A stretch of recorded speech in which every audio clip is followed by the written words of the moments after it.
We had one that was shorter earlier. Yeah, it's 7 on it. 7 verses. That's cool.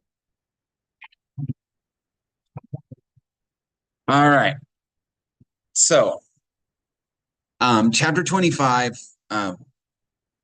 we have, as you recall, we have moved from we are actually moving now from judgment for the most part. There'll still be some, but we've kind of moved into the next thing. So, O Lord, you are my God. I will exalt you. I will praise your name, for you have done wonderful things. There's Kathy.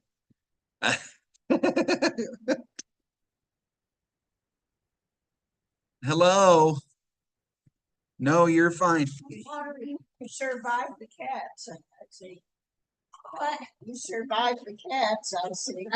And the boiling outside, but Yes. Yeah, I worked in Judy's yard about 2.5 hours, and then I worked a long time. I didn't mean to. It just sort of. I understand. It happens. Took a hose to water something, and something else wanted it.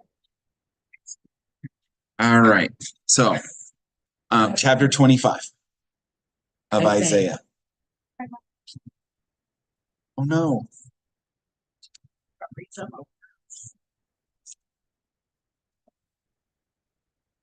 Sorry. Oh, you need a pencil? Yeah, I got it. Here, go. I got it, Miss Elaine. We got it. I love these. Yep. I love it. So I have one. All right. So, chapter 25, beginning in verse 1. O Lord, you are my God. I will exalt you. I'll praise your name, for you have done wonderful things. Plans formed of old, faithful and sure. Okay. So, it begins with Isaiah as he is saying this, praising God for his plans. Yeah. Okay. Now, for you have made the city a heap, the fortified city a ruin. The foreigner's palace is a city no more. It will never be rebuilt. So verse 2 is discussing what we had seen in the previous chapters about Babylon, about this fortified. So we're exalting God because this wicked city has been destroyed. So Babylon's what they're talking about. Yes. Yeah. Okay.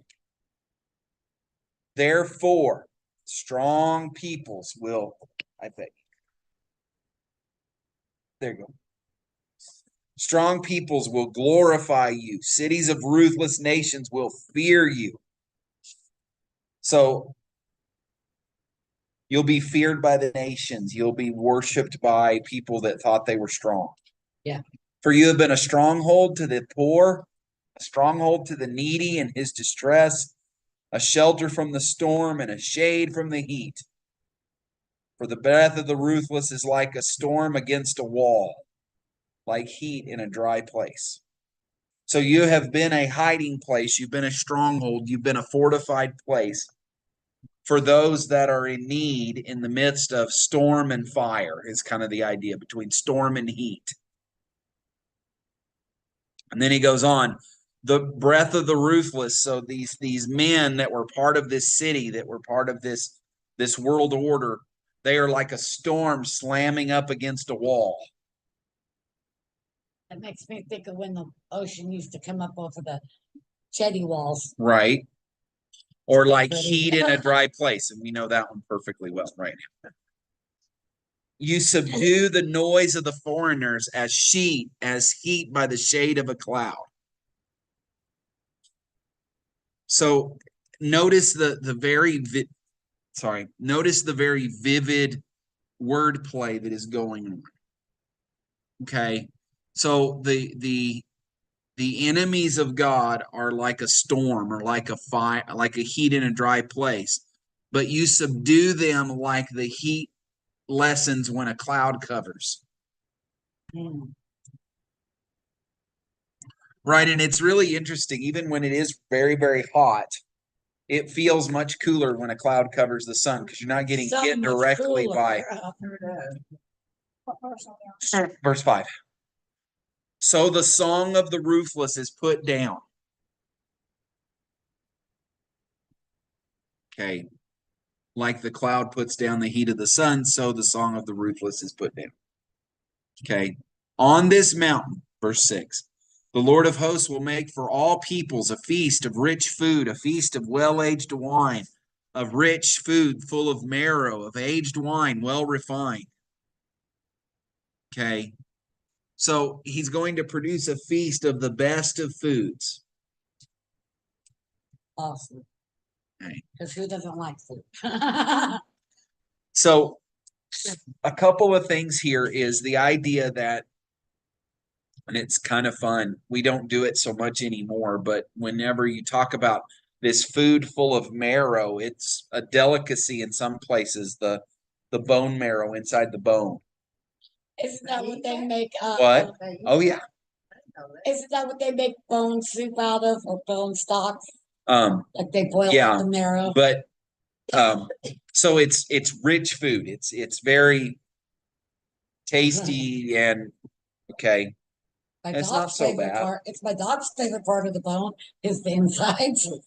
Um, It's not. and he will swallow up, okay, on this mountain, the covering that is cast over all peoples, the veil that is spread over all nations. Okay, and he doesn't at the beginning kind of say what that means, but what he's talking about is That's death. weird. Mine says totally different stuff. What does it say? It says, he will swallow up death forever. The sovereign Lord will wipe away all tears. He will remove forever all insults and mockery against. Okay, that's his verse enemies. 8. What about verse 7? There he will remove the cloud of gloom, the shadow of death that hangs over the earth. Okay, so that's where this is.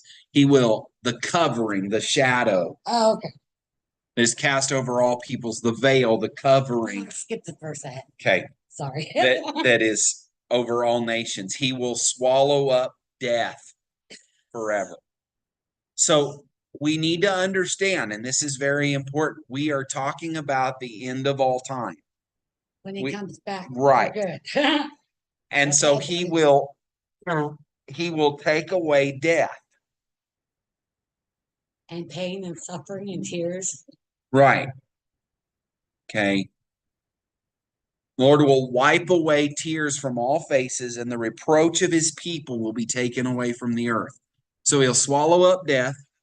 He will remove their tears, and he will remove the reproach. So what does that mean? Well, the reproach is their sin. He'll remove their sin. So sinfulness is over. Okay.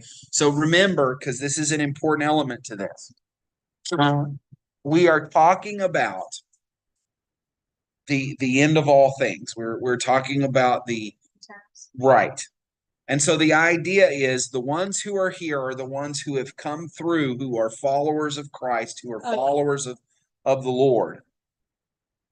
Is this during or after the 1,000 years of? Probably after. Okay. Okay. Because it's Revelation 21 that goes into all this, and you'll wipe all the tears away from their eyes and brings this back up. But the idea here is that sin is gone because it has all those that have rejected Christ, who are still living in their sin and rebellion, are gone. They have been judged. So now it is only those who have committed their hearts and lives to Christ. They're in their new bodies. This is the new heaven and the new earth. So sin is no more.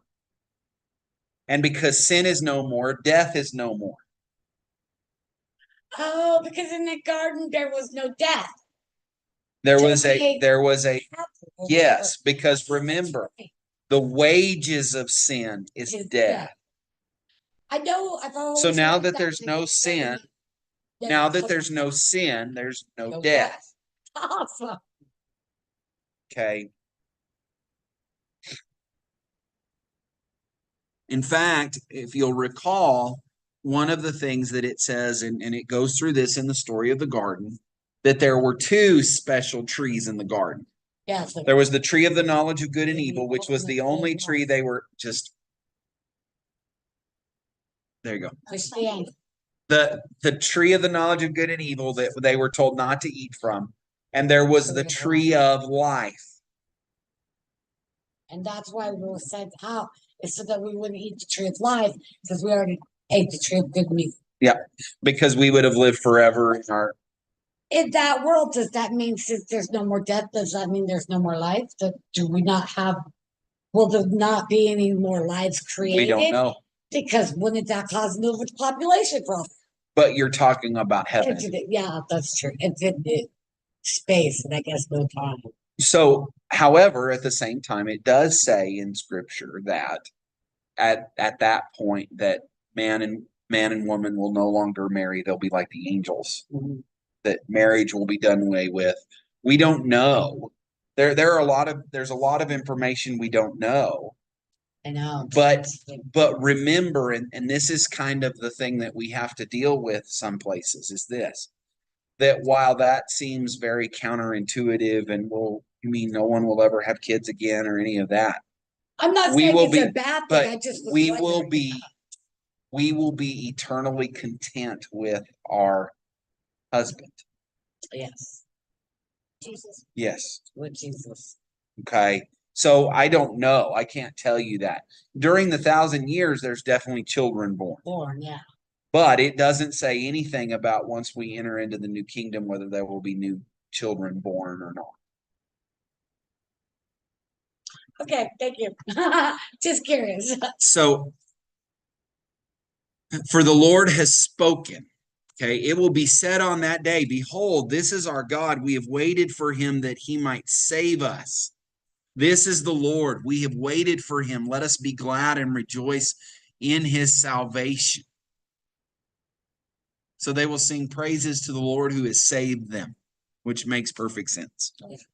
Okay, for the land of Moab, or for the hand of the Lord will rest on this mountain. And Moab shall be trampled down in his place, as straw is trampled down into a dunghill. Talking about the other nations. And he will spread out his hand in the midst of it, as a swimmer spreads his hands out to swim.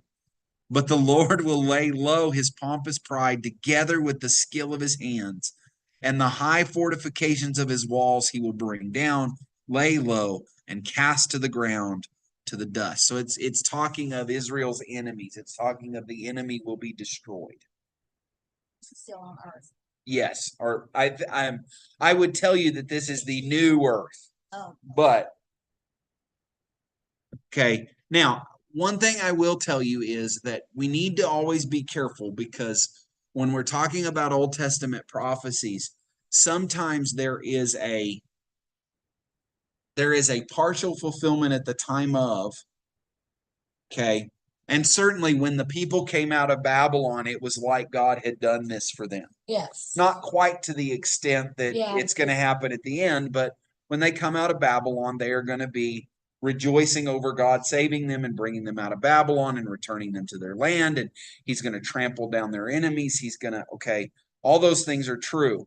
However, in its final understanding, this is speaking of the new heaven and the new earth. There are several prophecies in the Old Testament that you have to look at and go, okay, there was a fulfillment at the time. Yeah. That fulfilled the prophecy, but not in its completion. One of the best examples of that is, and it's another end times prophecy, is Daniel's discussion of the abomination of desolation. In Daniel chapter 9, it talks about this guy who comes up and abolishes the temple and abolishes the sacrifices and abolishes and this happens in about he writes this somewhere in the 500s BC. Daniel what? It's Daniel chapter 9, I think. I'm not positive of the chapter, but that's okay. Okay. Well, in 161 BC, a guy by the name of Antiochus Epiphanes, which his name meant, and it's self-given. Oh, okay. Antiochus the Glorious One. Really? That's what it means? Now, the historian Josephus lets us know that all of his people called him Antiochus Epimanes, which meant Antiochus the maniac. Epimanes. Epimanes, the maniac, the crazy one. The crazy one. Okay. Happy mommies. So when you read the passage in Daniel that talks about all of this, he fulfills it in ways that you just can't even imagine how accurate. Okay, and one of the things he does is, because of a revolt amongst the Jews, he outlaws the Jewish religion. And we've talked about this before, like if a mother circumcised their kid, he would kill the kid and hang its corpse around the mom's neck. Oh, freaking horrid. And one of the biggest things that he does is he goes into the temple, which would have been not Solomon's temple, but the temple that was rebuilt in Nehemiah and Ezra. Okay. And he walks into the Holy of Holies and he slaughters a pig and puts up a statue of Zeus in the temple and violates the temple. Oh, so that's also the part, like it ties to the end also. Because I remember reading that in Revelation. And Daniel calls it the abomination of desolation. Okay. Okay, and he talks about that when you see that, it's going to be better, hope that Jesus then brings it back up. Okay, so the way this sometimes works, and the way it's kind of important to understand, is the prophecy of Daniel in its near-term specifics was speaking of the events in 161 BC under Antiochus Epiphanes. Jesus, 200 years later, brings it back up. And is talking about the end time. And is talking about the future. So the Antichrist that comes later will come in the image of this crazy Antiochus and do many of the same things. Although the one thing that differs is that instead of setting up a statue to Zeus in the Holy of Holies, he's going to set up a statue of himself in the Holy of Holies. Okay. Who's this? The Antichrist. Okay. Now, so there is a phrase that we use. I'm going to give it to you. It is type, so TYPE, and antitype. Okay. So maybe a better example is this. The Passover is a type. Yeah. It is an example. It's a real life living picture of something else. Well, what is it? Well, Jesus is our Passover lamb. Yes. So the things that we see in the Passover are the type, and the antitype, or the real thing that it points to, is Jesus. Well, in the same way, Antiochus is a type. And he points to the antitype. And he points to, yes. Okay. Okay. So there is some of this here, where we have this idea that as we go through and we see what God is doing in all of this, that some of this, I'm sure that the Jews saw as, okay, well, when we went back under the Persians, this is where this is. But it's not a fullness of it. Because God did it wrong. They thought it was a fullness of it. Right. God didn't wipe away every tear. No. He didn't take away death. No. Okay, but there's going to come a point where he will. And that's the final answer to this prophecy. Okay. I'm going to say it went this way. Prophecy is always difficult. What is this, the prophecy of what word? What do you mean? Well, this is of eternity.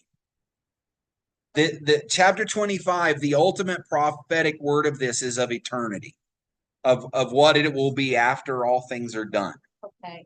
The new heaven and the new earth. Okay. Then it goes on in chapter 26, and it says, in that day, this song will be sung in the land of Judah.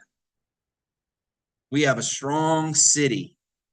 He sets up salvation as walls and bulwarks. Now watch the beauty of the wordplay here.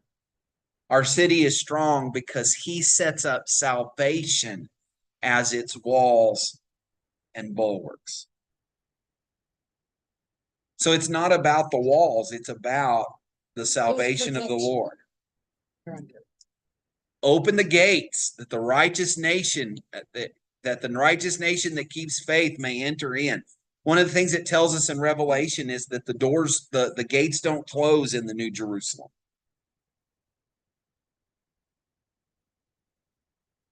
You keep him in perfect peace, whose mind is stayed on you because he trusts in you.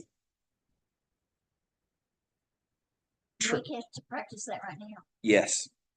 If we will trust in him, then he will give us peace. Yes. Trust in the Lord forever, for the Lord God is an everlasting rock. That is a beautiful picture. Trust in the Lord forever because he is a perfect rock. He can't be moved. I love rocks. For he has humbled the inhabitants of the heights, the lofty city. He lays it low to the ground, casts it to the dust. The foot tramples it, the feet of the poor, the step of the needy. So he has humbled the inhabitants of the lofty city, or those who are high and mighty in themselves. He's humbled them. And he's brought them so low that the poor and the needy step on them. Their power has been taken. The path of the righteous is level. You make level the way of the righteous. In the path of your judgment, O Lord, we wait for you. Your name and remembrance are the desire of our soul. Now, this is an important element to this. We talked about it a lot in Deuteronomy. Remembrance. We wait for you. Your name and the memories of what you have done are the desire of our soul. All we can think about is all that you've done for us. My soul yearns for you in the night. My spirit within me earnestly seeks you. For when your judgments are in the earth, the inhabitants of the world learn righteousness. And then this is interesting. If favor is shown to the wicked, he does not learn righteousness. I guess that's something. That So- kind of makes sense. It's like if you keep helping out a drug addict, they don't ever learn the responsibility and the consequences. Yeah, I mean it's talking about a process that we would call in culture today enabling. Enabling, that's the word. That you continue to Enable them to make bad choices. you enable them to make bad choices. And they will continue to make them. Uh-huh. Okay. And then talking about this same guy, in the land of uprightness, he deals corruptly and does not see the majesty of the Lord.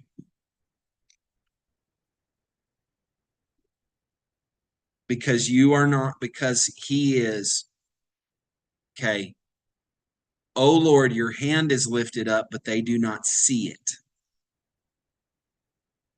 So, and by the way, this is the idea, and it's important we understand.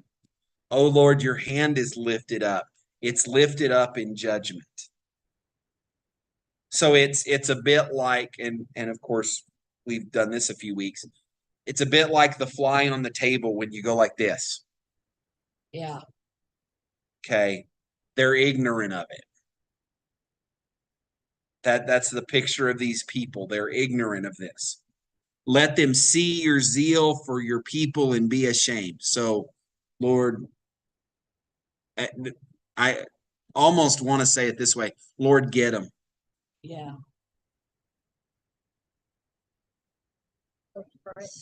Let the fire for your adversaries consume them. O Lord, you will ordain peace for us, for you have indeed done for us all our works. So understand, and this is a very real thing. Okay. We are looking at Isaiah singing a song of praise, a song of prayer to the Lord. And he says, okay, Lord, let's give the wicked what they deserve.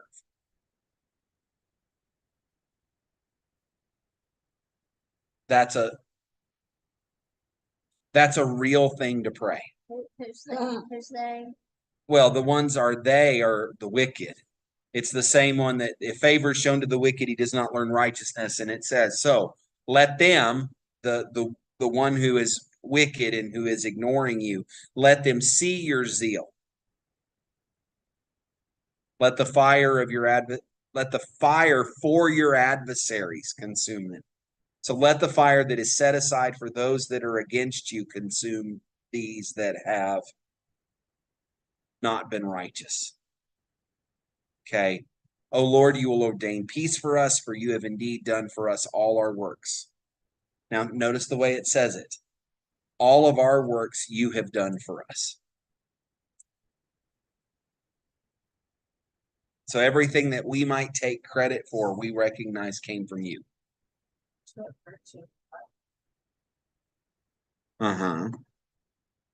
Yeah. So, O Lord our God,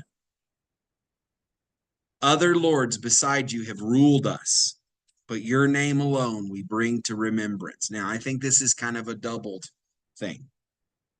First of all, I think the writer is recognizing that they have run after other gods. Yeah.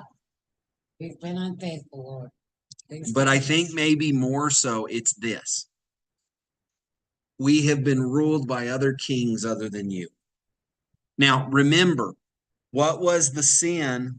One of the sins that they committed drastically is give us a king like all the other nations. Yep. And they tied their fate to the fate of their kings. You know, Like all the other nations. all the other times they tried to be like somebody else that failed. Huh. I think they learned. Yeah. Yeah. And but I would also say, so you would think we would too sometimes. I say that to myself all the time. I think But- I would just learn by now. Okay. So other lords besides you have ruled over us, talking about kings and also the other nations of the wicked whenever they went off into captivity. Okay. But your name alone we bring to remembrance. We don't even want to remember all those other people. We just want to remember you. Now, watch this beautiful imagery. They're dead, they shall not live. So here's the picture. And here's the picture Isaiah is bringing forth in this song. The other lords that have ruled over them, that they have allowed to rule over them, the kings of the other nations when they went into captivity, the kings over Israel and Judah whenever they were falling away. Okay. They only want to remember God because the rest of them are all dead, but God is alive. So understand, and this is one of those things that we talk about in our culture. Okay.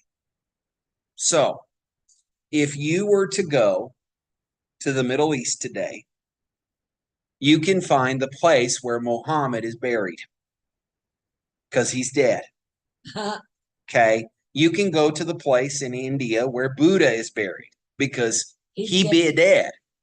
You can go to wherever it is and find the tomb of Joseph Smith because he's dead.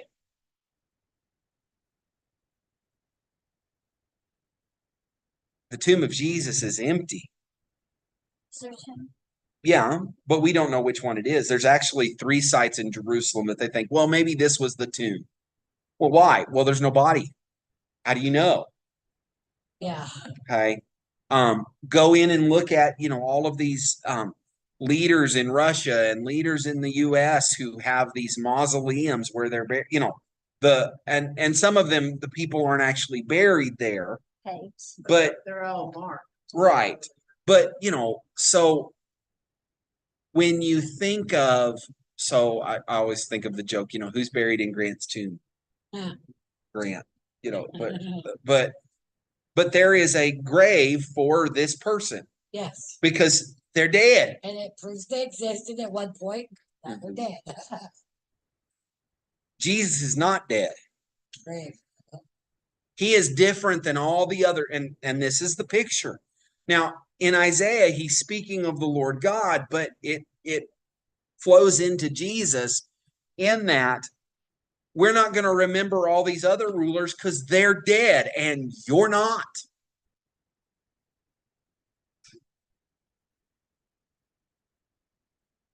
You are alive.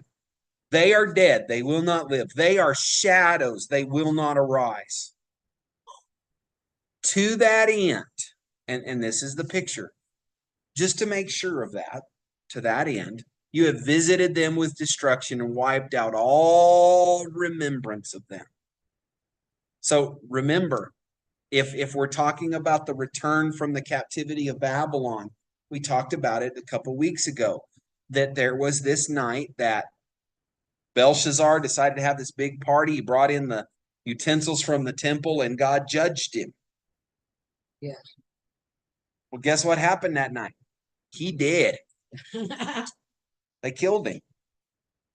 And so then they are sent back home. Why? Because the one who had been ruling over them that would not obey the Lord to send them home dies. And a new king who, by the way, let's make sure we understand this chapter, or the book of Isaiah, is written in the 700s AD or BC. Okay. Wow. So because we know that the central event of the book of Isaiah takes place in 722 BC, about around that area. What is it? The destruction of the northern kingdom. Oh. Okay. Happens in 722 BC. The Hezekiah story of the Sennacherib coming down to take over Judah and God wiping them out happens in about 714 BC. Okay. The events of them coming home that the Bible speaks of are 200 years later. But yet Isaiah mentions him by name. And we'll get there, but there is a moment where Isaiah goes, hey, Cyrus, you're going to be doing what God told you to do. Cyrus we're 3 generations from Cyrus, maybe 4 generations from Cyrus. The nation that is going to allow them to go free is a speck. And yet God goes, hey, let me show you what's going to happen. Okay. Those that are enemies of the Lord, in the end, they're dead. The Lord is alive. Okay, but you have increased the nation, O Lord. You've increased the nation. You are glorified. You are enlarged. You have enlarged all the borders of the land. O Lord, this is verse 16, in distress they sought you. They poured out a whispered prayer when your discipline was upon them. So he's talking about those that are hurting they're talking about the children of Israel who are hurting because of judgment. Yeah. Says they're poured out, they finally recognize what they've done, and now they are seeking you. They're pouring out whispered prayers because your discipline is on them. It's got their attention. Mm-hmm. And then he gives this beautiful picture, like a pregnant woman who rides and cries out in her pangs when she is near to giving birth. So are we because of you, O Lord. Lord, we are hurting. We're hurting like a mother who's about to give birth. We were pregnant, we writhed, but we have given birth to wind. We've given birth. Okay. So what they've given birth to is worthless, is kind of the idea. Okay, we've writhed and we were pregnant and all that, but we've given birth to nothing because.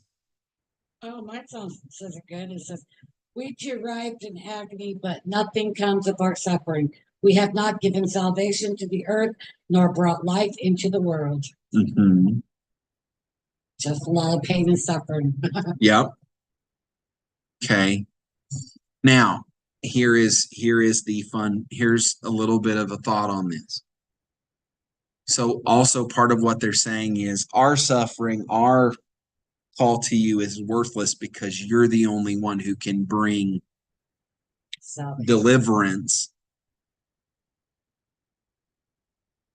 Okay, verse 18. And then it says, your dead shall live, their bodies shall rise. You who dwell in the dust, awake and sing for joy. For your dew is the dew of life, or of light, and the earth will give birth to the dead. All things will be made new. Come, my people, enter your chambers and shut your doors behind you. Hide yourself for a little while until the fury has passed by. So this is a beautiful picture. I'm just it's rough, but it's beautiful. Hide for a little bit until I'm done with my judgment.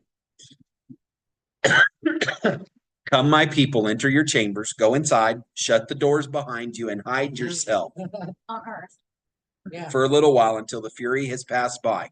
For behold, the Lord is coming from his place to punish the inhabitants of the earth for their iniquity. And the earth will disclose the blood shed on it, and will no more cover its slain. So there's actually a picture here that what is going to end up happening is when the Lord comes from his place, and I think this is talking end times again. Okay. The bloodshed is going to be so immense that there won't even be burials. See, will no more cover its dead. The earth won't cover its dead. They will be. too many. Remember that in Revelation it talks about the Yeah. blood from the battle being the height of a horse's bridle, which is Pretty tall. halfway up that. That's pretty tall. Okay. In that day, the Lord with his hand and great and strong sword will punish Leviathan the fleeing serpent, Leviathan the twisting serpent, and he shall slay the dragon that is in the sea. So this is interesting because Leviathan comes up again. In Job, Leviathan comes up. Okay. Talking about Job, when he's talking to Job and he says, can you put a leash on Leviathan? Okay. In this case, what it appears to be is we're talking about the devil. Leviathan. Yeah. So it's a dragon. And remember that in the New Testament, how do they describe Satan as a great red dragon? Okay. In that day, a pleasant vineyard, sing of it. I, the Lord, am its keeper. Every moment I water it, lest anyone punish it, I keep it night and day. I have no wrath. Would that I had thorns and briars to battle. I would march against them. I would burn them up together, or let them lay hold of my protection. Let them make peace with me. Let them make peace with me. So this idea is, look, I've created a vineyard. And remember, the vineyard discussion is a picture of Israel several times. Okay, so at this point, he has made a vineyard where no longer does he have to punish. And it's like, I don't even have any thorns or briars to battle. That If would I- be so nice. If I did, I would march against them. I'd burn them up together. Let them make peace with me. In days to come, Jacob shall take root. Israel shall blossom and put forth shoots and fill the whole world with fruit.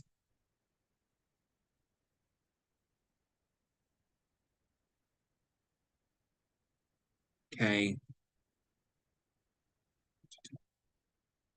And then it goes on. Has he struck them as he struck those who struck them? That's quite the sentence. Or have they been slain as their slayers were slain? So the idea is, so remember, so we're talking about Israel again.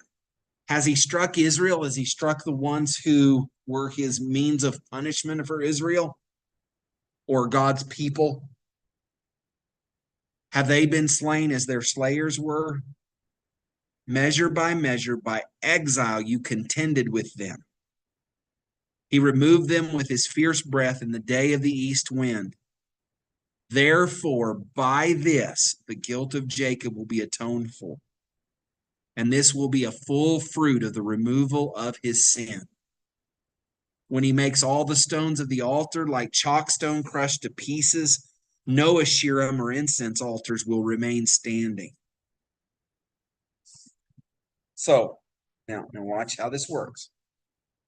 He is speaking of the redemption of Israel. Their punishment is now over. Their sin has been atoned for. Their sin has been removed. And he says the altars of the Baals that they once worshipped, they've been crushed like, so this is the idea. The stones of the altar, which would have been granite, they'd have been hard rock. He's crushed them like chalk. That's pretty. No, I because marble is hard, hard rock. No Asherim or incense altars will remain standing. So all of the pagan worship that they had been involved with is gone. Okay. For the fortified city is solitary, a habitation deserted and forsaken like the wilderness. There the calf grazes. There it lies down and strips its branches. When its boughs are dry, they are broken. Women come and make a fire of them. For this is a place without discernment. Therefore, he who made them will not have compassion to them, for he who formed them will show no favor. Okay. In that day, from the river Euphrates to the brook of Egypt, the Lord will thresh out the grain, and you will be gleaned one by one, O people of Israel. And in that day, a great trumpet will be blown, and those who were lost in the land of Assyria and those who were driven out of the land of Egypt will come and worship the Lord on the holy mountain at Jerusalem.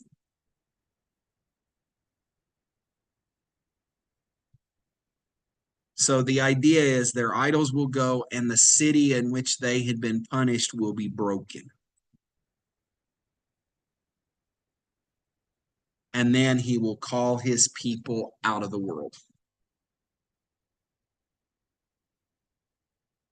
All right, we'll stop right there. And that's 28. Starting at the beginning of 28. Okay, awesome.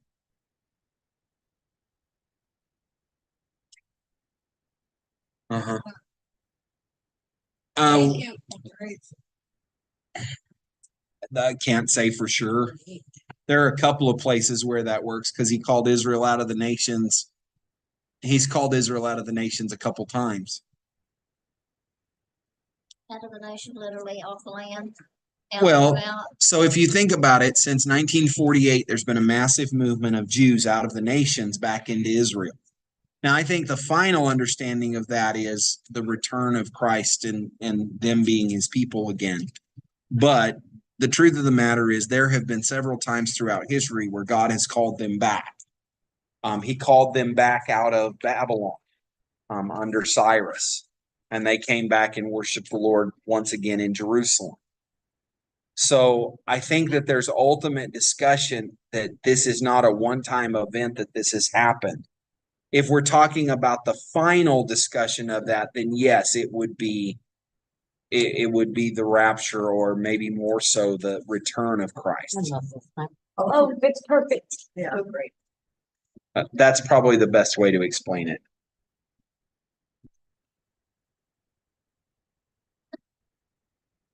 Oh, Oh, This sounds like it's getting close. I hope so.